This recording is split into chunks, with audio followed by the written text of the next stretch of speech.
All right. Hello, everyone. This is Skylar Boshin, and today I'm with my mom.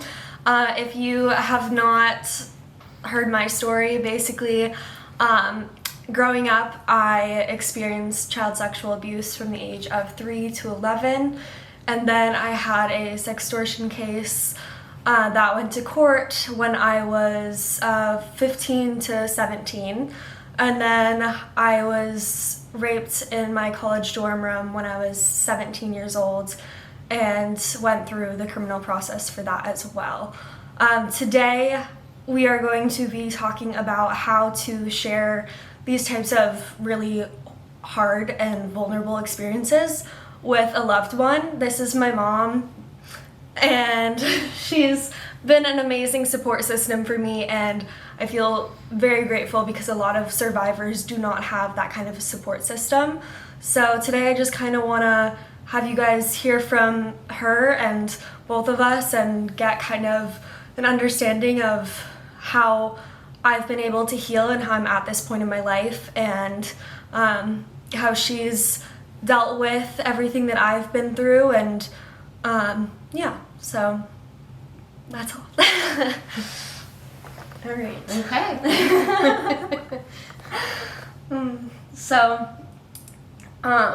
also, I have no script for this video. We're just kind of winging it. So whatever goes, I guess. It's real. Yeah. But I don't know, so as you guys know, I've written a memoir and I have not published it yet, but the manuscript is complete and my mom has read it and my brother and my father are in the process of reading it now. So she's heard my story very authentically written by me. So first of all, how is that for you? Yeah. So first of all, thank you for trusting me with that. I know you're planning to share it in a broad way by publishing it, but Yeah. I would imagine that the scariest audience are the people that know and love you. For sure. I think that for me, reading the memoir was profound in that I lived the experience real time. Yeah. And there were a lot of times when you were young, and we've talked about this, where I didn't know where all of your angst and, anger, and I didn't know where any of that was coming from.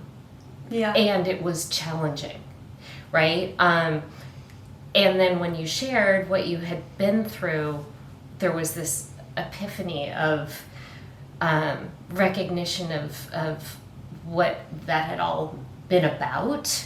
Yeah. For me, reading the memoir, what was profoundly powerful about it was with some distance. Mm-hmm. And seeing you as the healing, mature woman that you are today. Yeah. I was able to engage in a very linear timeline of what we had all been a part of because of this awful set of circumstances that you had been a survivor through. Yeah. And it's hard. I found it was powerful for me to have the opportunity to digest it that way, because when you're in it, you're just surviving. Yeah. Right? And as a mom, I did lots of things really wrong, so it's nice to hear you think that we were super supportive. I am so very aware of all the things I got wrong in real time. Yeah. But I hope you always felt loved. Yes. And safe in our nuclear family of 4. And I think that if I have a message to people, you will get it wrong, right? None of us are trained, unless that is our profession, and how to deal with these kinds of situations. You'll say the wrong thing, you'll do the wrong thing. I think love goes a really long way. Yeah. So for me, reading the memoir was, it gave it all context, the sequencing of how things unfolded, the real experience of how you felt in the moment in your own words. It's just, I found it really cathartic for me, so I can imagine how cathartic it was for you to write it. And I think it gives us another platform as a family to continue to process, understand, and move through something. And I, like you, I try to find ways to get engaged and maybe help other people who are in the early stages of these things that you've now done so much work to get through. Mm-hmm. And I'm curious, like, for the viewers that are watching, like, for example, if you've been through some sort of sexual or physical abuse as a child and you have never talked to your parents about it before and you're scared to do so, I mean, what would be your message to those people? Yeah, I think it's got to be an incredibly scary, vulnerable thing to have to do as a survivor, right? It's as someone who's receiving the information, I think it is numbing because it comes out of nowhere. And so if there is an ability to frame the conversation before the heavy information is shared, I think that that's really beneficial for allowing the person receiving it to pause and breathe. So framing for me were things like, and you did some of this. I don't know how you had the bandwidth to do that. I don't even remember. You sat the three of us down and you said, I need to tell you something really hard. Yeah. I only want to say it once. I don't want to answer any questions. I just need you to listen. And the three of us were kind of like, okay. And by the three of us, I mean her dad, her brother, and myself.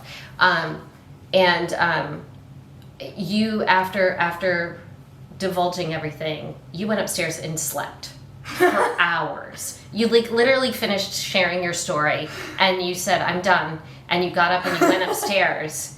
And you slept for hours. I think it was so emotionally exhausting for you. And the three of us just sort of sat on the couch and went,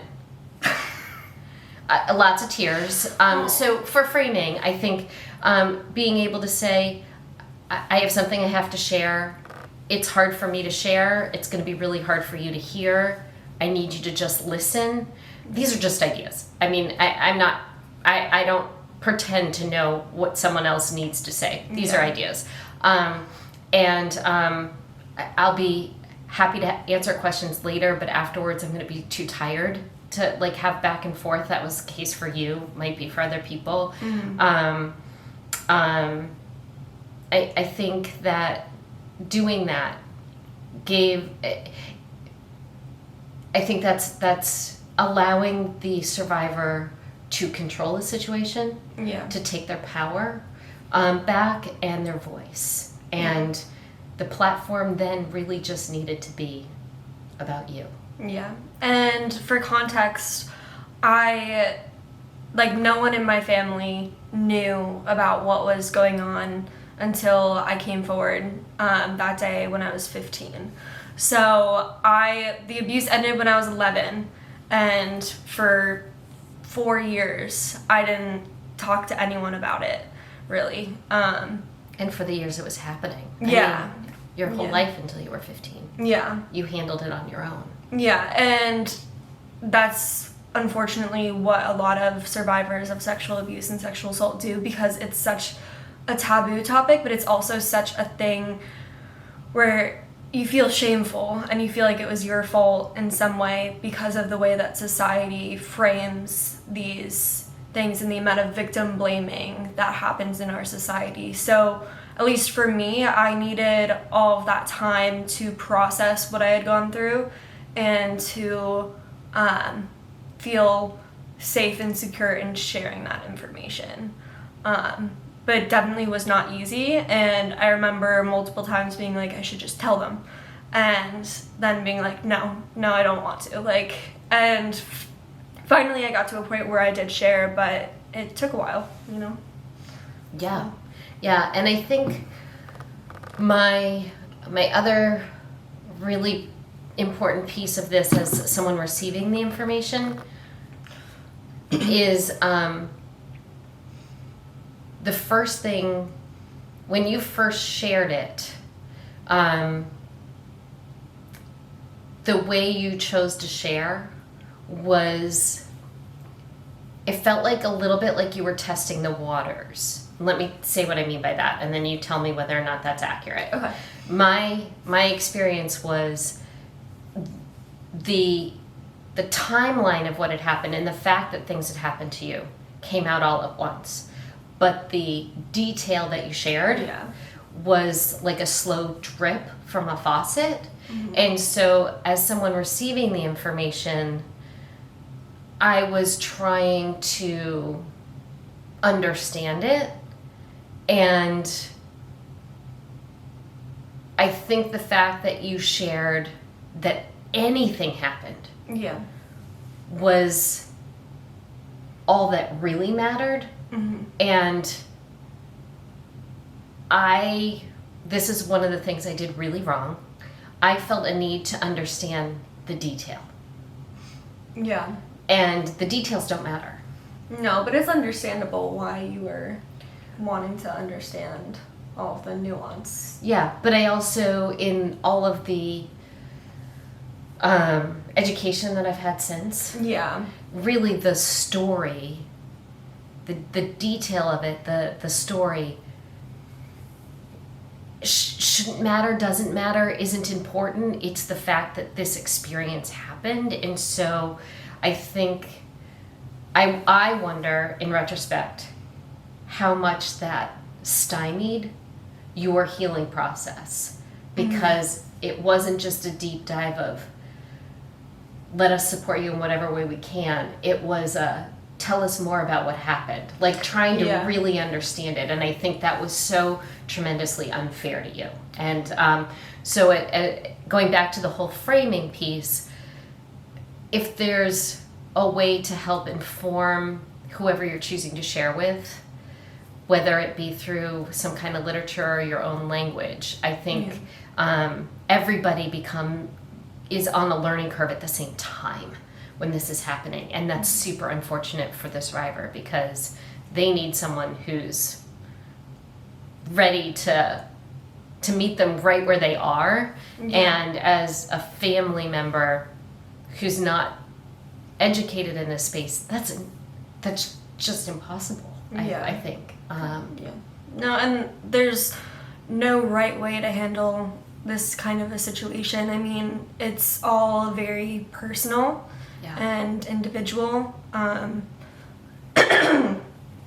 But I mean, for me, I think being able to finally share everything that happened, while I at the moment felt like I shared everything, it wasn't everything. I just said I was sexually abused. I didn't say all of the examples of the situations that occurred, how they occurred, because that was too traumatizing.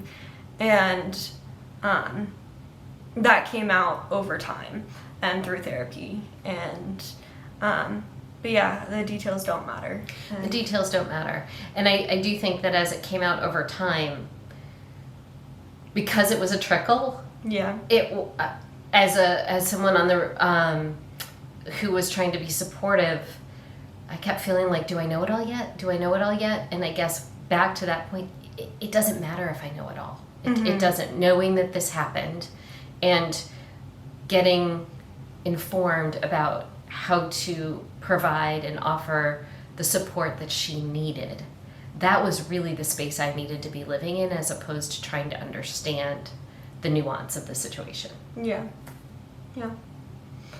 I mean, what was the most difficult part for you to, like, deal with in the aftermath of me sharing? I think I felt really